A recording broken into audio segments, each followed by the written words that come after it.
and thank you so much for joining us. Uh, Severe winter alert.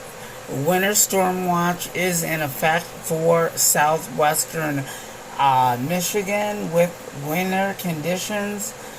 We can see up to 8 to 12 inches of snow possible, heavy snow, and this is going to be from Thursday all the way through Saturday.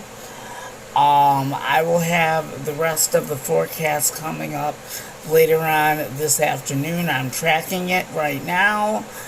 I'll have more details coming up in just a little bit. And this is your host, Eric. Stay tuned.